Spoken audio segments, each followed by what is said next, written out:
This is one of the most important days, in my opinion, in American history. It's our declaration of economic independence. US President Donald Trump has announced his huge package of import taxes on basically the whole world, but some people are going to be hit harder than others. We'll explain which countries they are, what the consequences could be, and what Donald Trump is actually trying to achieve here by reordering the entire global trade system. All of that on this episode of the BBC's daily news podcast, Newscast. Hello, slightly later newscast than normal. I'm sitting in Broadcasting House in the Newscast studio on Wednesday evening, the 2nd of April, and it's 10:37, and Faisal's here after a very lively 10 o'clock news and a very lively 9 o'clock to 10 o'clock. It was indeed. It was indeed extremely lively, and we're still filtering through some of the detail of what is an extraordinary change proposed by the Americans unilaterally to the entire world economy. And we will dive into the details in the body of the episode. But just before we start, just the theatrics of what we saw. So Trump was at a very big event in the garden of the White House. There were senators there. The whole cabinet was there. Lots of people who work in the American car industry was there, as will become clear why. And he did a big, quite classic Trump speech, weaving in all sorts of different directions about trade. And then he got to the meat and drink of it, which was a huge increase in the tariffs that the import taxes that America will charge its trading partners, which he illustrated with this big cardboard chart where he listed all the countries. It was like the bookies. It was like the 3:30 at Aintree. Well, so Chris Mason went for the bookies on the 10 o'clock news. I've seen other people saying it's like the Star and the reasonably priced car league table on Top Gear, the old Top Gear. Yeah. It was sort of a bit like sometimes like when someone brings a big cardboard menu to your table in a restaurant. Yeah. And yeah, you just got each country was sort of being treated differently. It was designed in two directions, designed to communicate to the American people, I am changing the way your economy works, the way that it's been wired, has been wrong, it's cost you your job, and I am going to transform it. But it was also just trying to communicate to the world, I could have been a lot worse. I've given you a generous discount. Oh, yeah. At one point, he said he was being kind. Faisal, there's kind of three main things that he announced. We got the confirmation that the tariffs on all imports of cars into America of 25%, which he announced a few weeks ago, are definitely going to kick in kind of any minute now. So that's one of the basic things. Then he said that there's going to be this baseline 10% tariff, so a 10% tax on all imports from every country. But then he went further and said countries where the US feels that they're being, in his words, ripped off by either high tariffs on the other side or just kind of restrictions on trade, like regulations, they would get a higher tariff rate. And he then went through a list of all the countries that he's targeting and the rates that they're going to get. And so kind of the headline for the UK is the UK is getting the 10% increase, which will kick in on Saturday morning. Yes, on everything, apart from cars, which were 25%, and metals. 10% is significant, 6 billion alone on everything, and then because more we for the sent cars. 60 billion exactly goods to America. Now, whether that is the actual cash that gets handed over is another question, because actually what will happen is fewer UK goods will end up going to the US, although because they've charged more to other countries and other jurisdictions, in particular the European Union, you could get more trade. That's what some of the statisticians might argue. But the baseline here is that this is a universal tariff of 10% for the whole world. That's an astonishing thing for America to do. Sometimes, we become slightly inured to this. We just step back and say, that is massive, that is huge, that is meant to transform the sort of global motorways of trade. The things we think are normal, like Germans selling cars to America, Britain selling cars to America, Scots selling whiskey to the States, the French selling champagne to the United States, people in East Asia selling clothes, China selling electronics, and all these things, they want to change it. The aim of this policy is to zero, i.e. bring down to naught, all of the deficits around the world.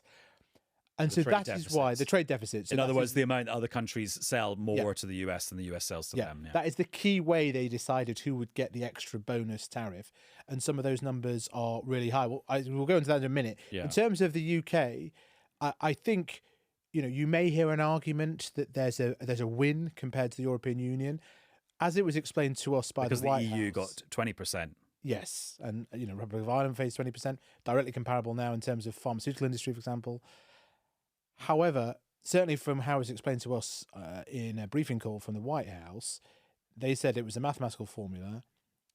You added up the tariff, you added up the non-tariff barriers, including currency manipulation and a whole load of other regulations, whether you need a license for a product, all that. Whether there's special genetically engineered restrictions on beef and things like that. They or sales tax like VAT. Yeah, they included VAT as well. You add that all up and then they halved it, but then subject to a baseline, a lower bound of 10%. So a minimum of 10, yeah. So there's two questions that arise to the UK, which is, it's not apparent or abundantly clear that negotiations have made a huge difference. Do you know what? I wonder if we should save the rest of the UK stuff for when Chris gets here. Yeah.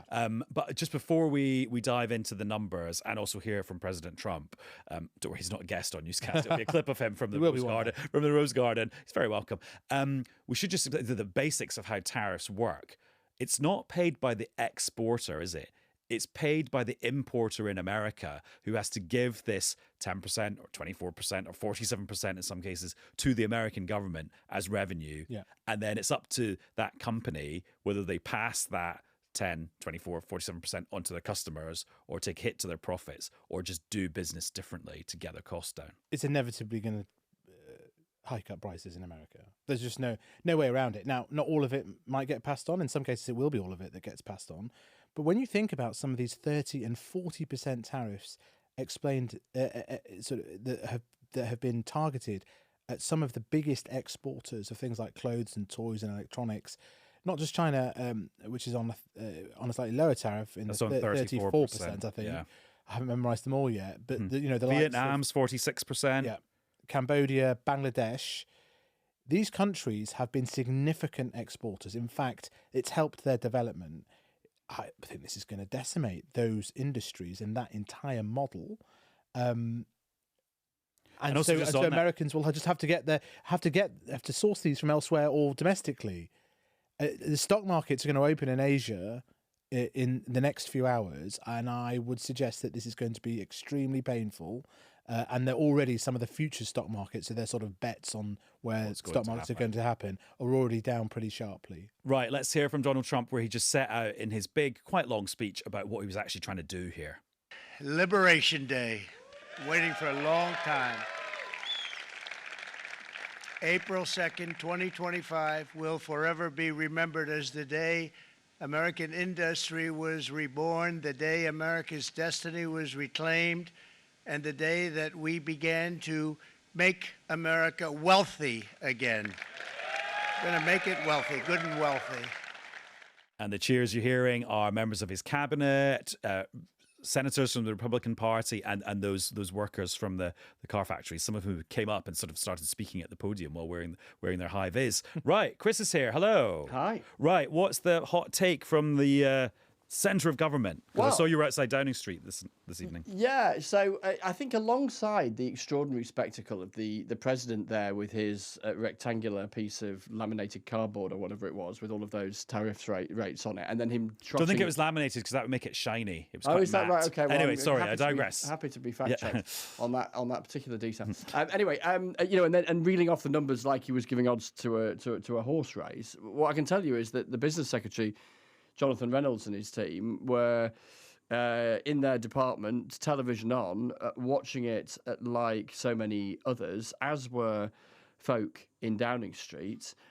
Yes, they might have had an indication of the mood music coming out of Washington, but they couldn't be absolutely certain what it was going to be and the tone and the tenor with which it would be wrapped up alongside his commentary on lots of other countries until they saw it on the telly, like the rest of the world. Now, what we've heard since is the business secretary, Jonathan Reynolds, who had been watching it on said telly, saying that the government will remain calm and committed to doing a deal, that these negotiations continue with the US around this limited trade deal. There's 4 negotiators, I'm told, on the UK side. In the UK at the moment, they'd head over to the US if they felt that it was very imminent in terms of its signing. I think in terms of that number, Adam, of 10%, there is relief in government. Not cock a hoop, because obviously, 10% is still significant. It'll have significant implications, as will those larger tariffs on others because of the consequences it will have for world trade flows. Those in government feel vindicated in terms of their strategy of not shouting their mouth off in the direction of the Trump administration. The other observation I'm picking up at Westminster tonight, from Conservatives particularly, but not just from Conservatives, is that comparison between the UK and the European Union, and people pointing out that things might have been rather different if the UK was still a member of the European Union, given that differential of 10% versus 20%. Now, Faisal, let's pick up on your theory from earlier that actually maybe there wasn't a lot of scope for these British negotiators to have got a special deal for the UK in these negotiations with the US over the last couple of weeks, because nobody was getting a special deal here. Yeah. They clearly explained to us, a senior White House official, two senior White House officials, that the formula was the tariff levied by the other country, plus accounting for what we call non-tariff barriers. So things like genetically engineered beef is having a certain set of restrictions, currency manipulation, all this sort of stuff. You add it into a sort of general mix and you come up with a number, and he halved it, except at the lower bound of 10%. So the UK's number was 10. They didn't halve that because the lower bound was 10%. So that was their formula, and they said that they applied it. And so it is tricky to see how that was affected by any negotiations. And then I think the relevance of this is, what is the negotiation going forward for? What we were told on that briefing call was the following: this is not a negotiation. This is an emergency. So I would say the bar would be very high. Remember, they've levied tariffs on their free trade partners. So what does it actually mean right now to do a free trade agreement or to do any sort of agreement? If you can never with the get United below States? 10%. Well, if you never get below 10%, but even if you got to zero, they've just whacked on 20 or 30% for some. So your future trade deal isn't worth the paper it's written on, basically. Now you may have different views in different parts of the administration thinking you can negotiate these down, but I think it's a real question of judgment now about how much time and effort to devote to something from the UK perspective that may not yield much soon. So it's a real judgment call. I'm surprised that there's a claim that the 10% was down to some grand negotiating wizardry. Clearly there's a difference with the EU, but now it gets very, very interesting, the 4D chess, because they're going to be going to Brussels for a summit in the middle of May.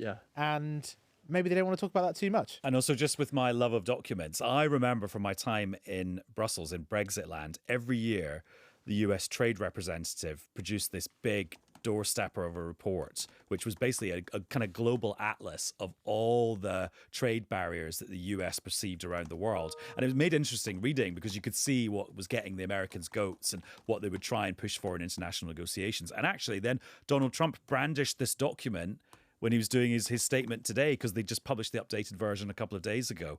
And if you look at it, though, and you go to page 363 for the UK, it says the UK's average applied tariff rate was 3.8% in 2023. Yeah. So actually, they're adding on quite a lot of non-tariff barriers to say that we are tariffing them 10%. It's VAT. Yeah. It's VAT. And so the question Even though VAT is applied on British-made products sold in Britain. Yeah, I mean, if you're trying to have a rational argument here, what would be considered to be an economic rational argument, it's probably not the space for it. But and that's another thing. We're sort of accepting the premise of what the White House is saying, which is that to have a deficit, to have a surplus with America is somehow ripping it off. This is how the global economic system has evolved, largely under US guidance. And it's made things cheaper for American consumers. It has meant that they've lost some factories, and now they want to turn it around. And here's another really interesting point, which is that what we're seeing today, we saw Tesla sales fall in the first quarter, not entirely down to consumer actions, but that's got to be a factor. This is the first trade war of the social media era. One wonders that whatever governments do to retaliate, and believe me, if not the UK, many other jurisdictions will from tomorrow, what consumers do when they feel like they're being mistreated, set against a backdrop. Well, because Canadians went in and turned all the American products upside down and back to front in the shops. And there's maybe a factor in Tesla. Exactly. America's built itself on selling amazing brands that people buy into all around the world. Now, if I was running one of those brands right now, I'd be thinking, hang on, how's this going to affect me? Also, my supply chain is in Cambodia or Bangladesh. This is an absolute bowling ball right into the middle of exactly how kind of US-led capitalism has developed. Well, also, the businesses don't work this fast. Well, exactly. Saturday morning, early hours, for the 10% it comes in. And then the 9th of April, which I think is Tuesday or Wednesday. Tuesday. Shall I look at my phone calendar? That's for the wider tariffs. But watch Wednesday. Watch the stock markets now, and watch the unintended consequences. But yeah, Chris, one of the consequences could be actually for the UK is that all those products destined to go to the US from China, Vietnam, Cambodia come to the UK, prices go down, which is bad news for British producers of those products. Yeah, and it's that 4D chess thing again, isn't it? The complexity of global trade flows that are then buffeted by these various tariffs in various directions, where goods that were destined for America are then looking for an alternative home, and a seller that wants to kind of get rid of them. And yeah, what implications that has. And then there's the political 4D chess, which is how does the UK's strategy right now compare with that of trading partners and allies, and how they respond in the coming days. That then has another knock-on in terms of the four-dimensional chess on businesses, but then it plays into the political argument as well. So, this is just the beginning, isn't it, of all of this, of the knock-ons, the consequences, and then the economic and political, I was going to say ripples, it's more than that, it's waves, isn't it? I saw that Rachel Reeves, the Chancellor, was at a select committee today, and actually she had been quite vague up until now about what the economic effects could be on the UK, even though the Office for Budget Responsibility was quite clear, if quite theoretical, when they published their big report about the fiscal forecast last week. She sounded a little bit more negative about it today than she had done in the last few days. Yeah, she did, and it was on just that. It was just that point, and maybe doing a little bit of expectation management, but doing it because clearly with this 4D chess, the implications are huge. And actually, she was making the point, broadly speaking, that yes, of course, there is an initial focus, or there was about to be an initial focus on the number attached to the UK. But she was making an argument that said, don't underestimate the impact on the numbers on everybody else, for just the reasons that we were discussing, but then also the whole business of where it leaves the state of the economies of those that we are selling to. In other words, trade between the UK and other countries, not just trade between the UK and America. And it does put into some context, doesn't it, the conversations that the three of us were having a week ago on Newscast in the after the spring statements, that along come these sort of economic meteorites from the White House that have the potential, I mean, let's see how things pan out, but have the potential to kind of blow those spring statement spreadsheet projections out of the water. Faisal, in terms of how other countries are reacting, so it sounds like the British government their position tonight is the same as their position has always been by the sound of things, which is to keep calm and negotiate, which is what Michel Barnier used to have like on a mug in his office. What are we hearing from other people? It's weirdly quiet at the moment. Well, I think it's early days right now. And but I suppose if like finance ministers and trade ministers around the world were watching the BBC News channel like we were, trying to see where they were on the chart, then it's going to take them a little while. It will take a little while to unpack. And I think, thinking about it, there is a sort of pathway through this for us in the UK, where even at the 10% tariff, which is not great, could have been worse, but it's not great. You can start to just make a call that we're minimally affected, that we can still try and warm up our relationship with Europe in terms of the goods barriers, keep going with China, and then crucially, and I think this is a critical decision now, it's not necessarily a problem, this cheap stuff coming from around the world. This could be a kind of massive deflationary bonus for consumers. A positive, would be used to what we call negative shocks. It'd be a positive shock that a lot of the cheap stuff that was going to head to America might come. Oh, you mean so we could end up temporarily better off because things are cheaper? Will lower inflation. It will materially lower inflation, big time, big time, right? So, but this is where you get the tradition. We should be. This is. I'm quite surprised. I'm very interested to hear from Chris on this. These are massive decisions of judgment rather than ideology from a completely surprising, actually extraordinary meteor like event. And you should be getting vigorous debates in cabinet about what's a good and what's a bad idea. Are we going to move in a nimble manner? It's obvious that you try and get rid of the other 10%, but what about the rest of the world that is being affected by all of this? Are we going to pick up the wins that are now capable in this massive... Well, yeah, Chris, can you get a sense, wandering around Parliament, that actually this position of keep calm and negotiate is unsustainable, and actually there's going to be genuine politics around this that will push Starmer in one direction or another, whether that's within the cabinet, within Labour, within just Parliament overall? Well, I think in the short term, both of those things are possible. That idea that they keep calm and negotiate with the United States, I think it's a good point, Faisal, that you make around the kind of the opportunity cost around that. It just bluntly kind of, is it worth it? I think the bigger challenge, again, as Faisal, you were saying, is the multi-dimensional implications of all of this. Negative shocks, positive shocks, that reset, quote unquote, going on with the European Union at the same time. The Prime Minister trying to straddle the Channel and the Atlantic with sort of equal proportion, and where the tensions might come there, given that the UK and the EU are in a different place as far as these tariffs are concerned. There's massive scope, I think, for really, really big and principled and detailed discussions around precisely how the UK acts in the coming months, and it's going to be fascinating to see how that plays out. Chris, I'm going to let you head off because you've got loads of other work to do, and it's nearly midnight. So take care. See you later.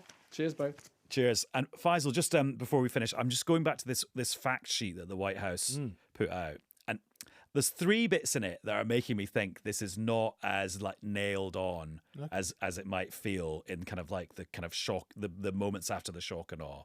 Point 1, these tariffs will remain in effect until such time as President Trump determines the threat posed by the trade deficit and underlying non-reciprocal treatment is satisfied, resolved, or mitigated.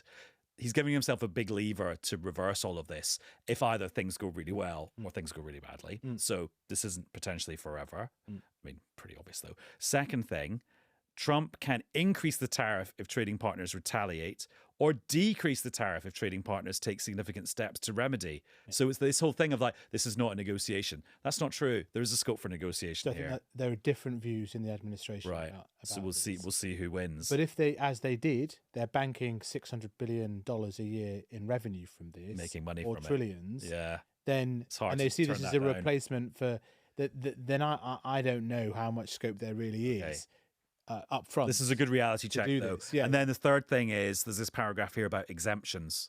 So some things are exempted, things like copper, pharmaceuticals, semiconductors, and lumber, and things that the US just can't make for itself. Right. I think they're only exempted because they're going to come under a different headline of potentially higher tariffs. Right. So there are some complexities here, and the Canadians and the Mexicans, they're exempted anyway because they're on a different regime. They're on the fentanyl regime and will then be sort of transited onto this. So there are a number of like detailed complexities here.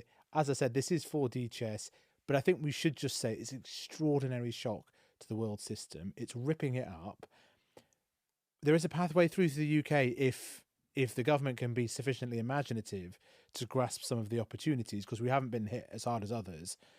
I'm not sure how much that was down to genius of negotiation. And it might be that actually looking not at America, but what America has done elsewhere in the world is where the opportunity lies.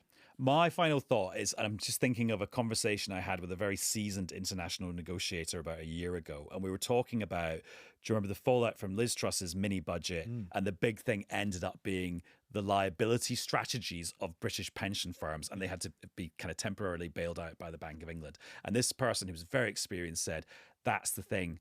When the pressure builds in the reactor, you're never sure exactly which rivet is going to pop off first or unexpectedly pop off somewhere. Yeah. And I just think this is a big pressure moment, and there's loads of rivets that are going to be popping off in all sorts of different directions. Tens of billions of pounds and dollars went into investments in East Asian countries based on low tariff access to Gap and to Walmart that is now, I think, priced out. Now, how much are those factories worth? Could that pop up in the financial system or the banking system? We're only at the start of this. And again, the transformation to the way that the economy works is mind-blowing. It isn't just about 10% on the UK. Let's watch those markets in the early hours. Yes, I'll be setting my phone alarms to get up super early to check my The Vietnamese. apps to see what the Vietnamese. What's the name of the Vietnamese stock market? I did know that, but I can't remember at the top of my head. Email in with your favourite international stock market name. Faisal, thank you very much for talking to us at this late hour, and thanks very much to you too for listening. And sorry if the wait for this episode of Newscast was so long, but we thought it was worth waiting for what Donald Trump was going to say. Bye. Bye.